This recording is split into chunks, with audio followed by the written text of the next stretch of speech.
and brothers of America, I thank you in the name of the most ancient order of monks in the world.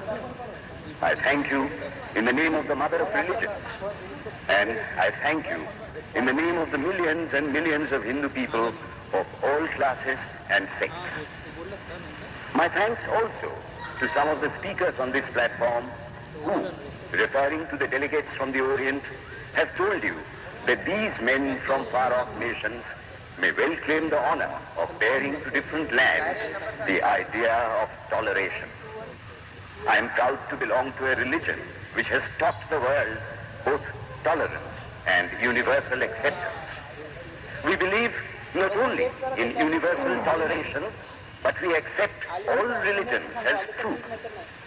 I am proud to belong to a nation which has sheltered the persecuted and the refugees of all religions and all nations of the earth. I am proud to tell you that we have gathered in our bosom the purest remnant of the Israelites who came to southern India and took refuge with us in the very year in which their holy temple was shattered to pieces by Roman tyranny. I am proud to belong to the religion which has sheltered and is still fostering the remnant of the grand Zoroastrian nation. From the high spiritual flights of the Vedanta philosophy, of which the latest discoveries of science seem like echoes, to the low ideas of idolatry with its multifarious mythology, the agnosticism of the Buddhists and the atheism of the Jains, each and all have a place in the Hindu's religion. Where then, the question arises, where is the common center to which all these widely diverging radii converge? Where is the common basis upon which all these seemingly hopeless contradictions rest? And this is the question I shall attempt to answer. The Hindus have received their religion through revelation, the Vedas. They hold that the Vedas are without beginning and without end. It may sound ludicrous to this audience how a book can be without beginning or end. But by the Vedas, no books are meant. They mean the accumulated treasury of spiritual laws discovered by different persons in different times. Just as the law of gravitation existed before its discovery and would exist if all humanity forgot it, so is it with the laws that govern the spiritual world. The moral, ethical, and spiritual relations between soul and between individual spirits and the Father of all spirits were there before their discovery and would remain even if we forgot them. The discoverers of these laws are called rishis, and we honor them as perfected beings. I'm glad to tell this audience that some of the very greatest of them were women. Here it may be said that these laws, as laws, may be without end, but they must have had a beginning. The Vedas teach us that creation is without beginning or end. Science is said to have proved that the sum total of cosmic energy is always the same. Then, if there was a time when nothing existed, where was all this manifested energy? Some say it was in a potential form in God. In that case, God is sometimes potential and sometimes kinetic, which would make him mutable. Everything mutable is a compound, and everything compound must undergo that change which is called destruction. So, God would die, which is absurd. Therefore, there never was a time when there was no creation. If I may be allowed to use a simile, creation and creator are two lines without beginning and without end, running parallel to each other. God is the ever-active providence by whose power systems after systems are being evolved out of chaos, made to run for a time and again destroyed. This is what the Brahmin boy repeats every day. The sun and the moon the Lord created like the suns and moons of previous cycles. And this agrees with modern science. Here I stand, and if I shut my eyes and try to conceive my existence, I, what is the idea before me? the idea of a body.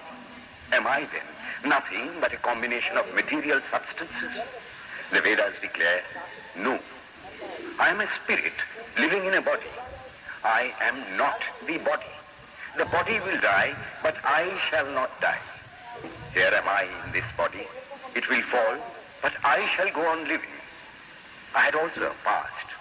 The soul was not created, for creation means a combination, which means a certain future dissolution.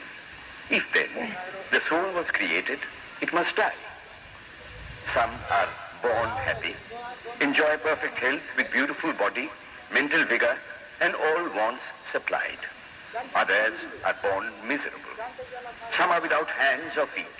Others again are idiots and only drag on a wretched existence. Why, if they are all created, why does a just and merciful God create one happy and another unhappy? Why is he so partial? Nor would it matter in the least to hold that those who are miserable in this life will be happy in a future one. Why should a man be miserable even here in the reign of a just and merciful God? In the second place, the idea of a creator God does not explain the anomaly, but simply expresses the cruel fiat of an all-powerful being. There must have been causes then, before his birth, to make a man miserable, and those were his past actions. Are not all the tendencies of the mind and the body accounted for by inherited aptitude? Here are two parallel lines of existence, one of the mind, the other of matter. If matter and its transformations answer for all that we have, there is no necessity for supposing the existence of a soul. But it cannot be proved that thought has been evolved out of matter. And if a philosophical monism is inevitable, spiritual monism is certainly logical and no less desirable than a materialistic monism. But neither of these is necessary here. We cannot deny that bodies acquire certain tendencies from heredity, but those tendencies only mean the physical configuration through which a peculiar mind alone can act in a peculiar way.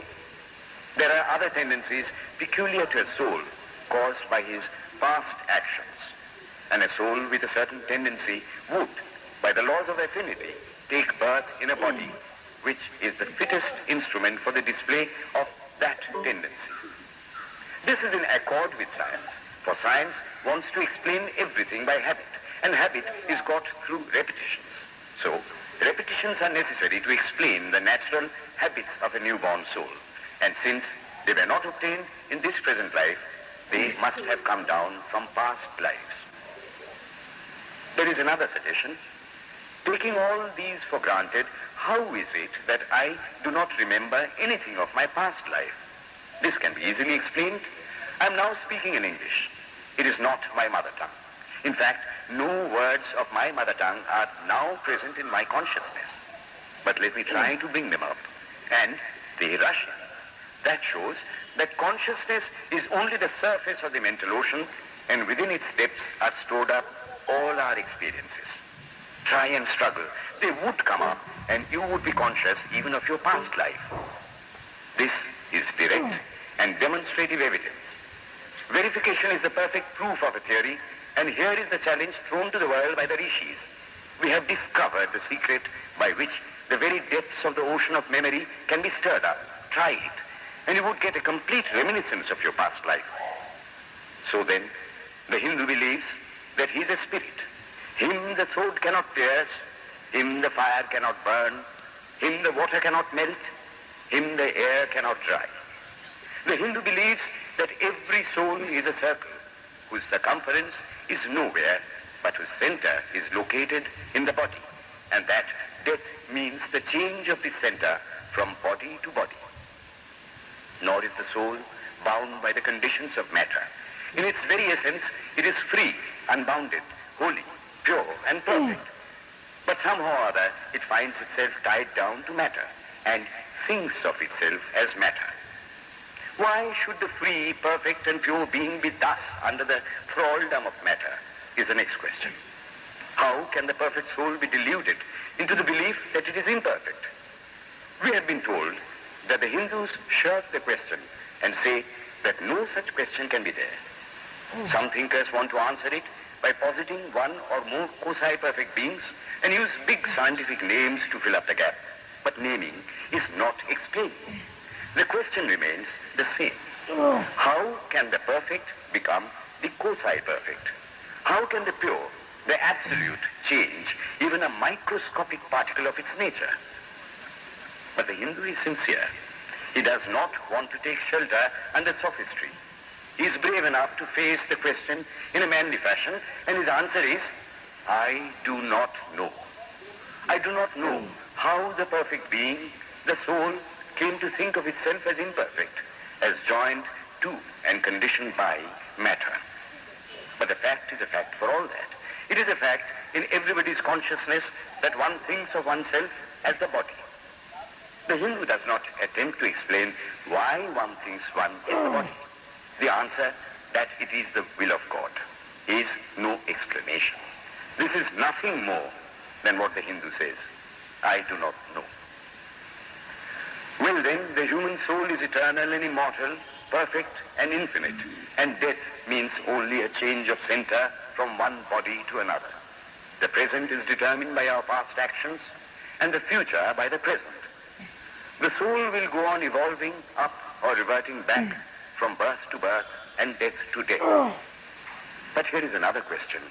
Is man a tiny boat in a tempest, raised one moment on the foamy crest of a billow and dashed down into a yawning chasm the next, rolling to and fro at the mercy of good and bad actions, a powerless, helpless wreck in an ever-raging, ever-rushing, uncompromising current of cause and effect, a little moth placed under the wheel of causation, which rolls on, crushing everything in its way, and waits not for the widow's tears or the orphan's cry? The heart sinks at the idea. Yet, this is the law of nature. Is there no hope? Is there no escape? Was the cry that went up from the bottom of the heart of despair. Good night.